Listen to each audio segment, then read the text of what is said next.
ರೇಣುಕಾಸ್ವಾಮಿ ಕೊಲೆ ಪ್ರಕರಣದಲ್ಲಿ ಸದ್ಯ ಪರಪ್ಪನ ಅಗ್ರಹಾರ ಜೈಲು ಪಾಲಾಗಿರುವ ನಟ ದರ್ಶನ್ ಹಾಗೂ ಪವಿತ್ರ ಗೌಡ ಅವರ ಜೈಲು ಜೀವನದ ಕುರಿತು ಒಂದು ಕುತೂಹಲಕಾರಿ ಮಾಹಿತಿ ಹೊರಬಿದ್ದಿದೆ. ಸುಪ್ರೀಂ ಕೋರ್ಟ್ನಲ್ಲಿ ಜಾಮೀನು ಕೈತಪ್ಪಿದ ಬಳಿಕ ನಟ ದರ್ಶನ್ ಅವರು ಜೈಲಿನಲ್ಲಿ ಸಂಪೂರ್ಣ ಮೌನಕ್ಕೆ ಶರಣಾಗಿದ್ರೆ, ಇತ್ತ A1 ಆರೋಪಿ ಪವಿತ್ರ ಗೌಡ ಅವರು ಕಂಬಿ ಎಣಿಸುತ್ತಲೇ ತಮ್ಮ ಆತ್ಮಚರಿತ್ರೆ ಬರೆಯುವಲ್ಲಿ ಮಗ್ನರಾಗಿದ್ದಾರೆ. ಇಬ್ಬರು ಆರೋಪಿಗಳ ದಿನಚರಿ ಈಗ ಜೈಲಿನಲ್ಲಿ ಸಂಪೂರ್ಣ ವಿಭಿನ್ನವಾಗಿದೆ.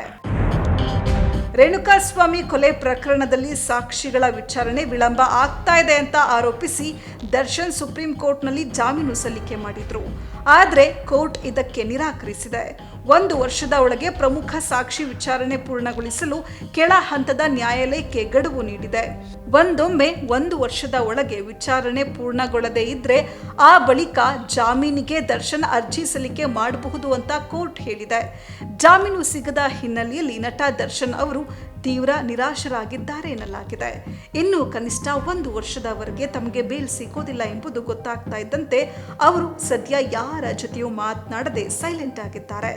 ತಾವಾಯ್ತು ತಮ್ಮ ಪಾಡಾಯ್ತು ಅನ್ನುವಂತೆ ಇರ್ತಾ ಇರುವ ದರ್ಶನ್ ಅವರು ವಾರಕ್ಕೊಮ್ಮೆ ಜೈಲಾಡಳಿತ ನೀಡುವ 3-4 ಪುಸ್ತಕಗಳನ್ನು ಓದ್ತಾ ಕಾಲ ಕಳೀತಾ ಇದ್ದಾರೆ. ಮತ್ತೊಂದೆಡೆ ಜೈಲಿನಲ್ಲಿ ಇರುವಂತಹ ಪವಿತ್ರ ಗೌಡ ಅವರ ಕಥೆಯೇ ಬೇರೆದ್ದಾಗಿದೆ. ಕಳೆದ 1 ತಿಂಗಳಿಂದಲೂ ಅವರು ಜೈಲಿನಲ್ಲಿ ಬಿಳಿ ಹಾಳೆ ಮತ್ತು ಪೆನ್ಸಿಲ್ ಪಡೆದು ತಮ್ಮ ಆತ್ಮಚರಿತ್ರೆ ಬರೀತಾ ಟೈಮ್ ಪಾಸ್ ಮಾಡ್ತಾ ಇದ್ದಾರೆ. ತಾನು ಯಾರು, ತನ್ನ ಬದುಕು ಹೇಗಿತ್ತು ಹಾಗೂ ತಾನು ಏನು ಮಾಡಿದ್ದೇನೆ ಎಂಬುದನ್ನೆಲ್ಲ ಅವರು ಬರಿತಾ ಇದ್ದಾರೆ ಎನ್ನಲಾಗಿದೆ. ಇತ್ತೀಚೆಗೆ ನಡೆದ ಯೋಗ ದಿನಾಚರಣೆಯ ಅಭ್ಯಾಸಕ್ಕೂ ಬಾರದೆ ಪವಿತ್ರ ಗೌಡ ಅವರು ಜೈಲಿನ ಕೋಣೆಯಲ್ಲಿ ಕುಳಿತು ಆತ್ಮಚರಿತ್ರೆ ಬರೆಯೋದ್ರಲ್ಲೇ ಮೌನವಾಗಿ ಕಾಲ ಕಳೆದಿದ್ದಾರೆ ಅಂತ ಹೇಳಿ ತಿಳಿದು ಬಂದಿದೆ.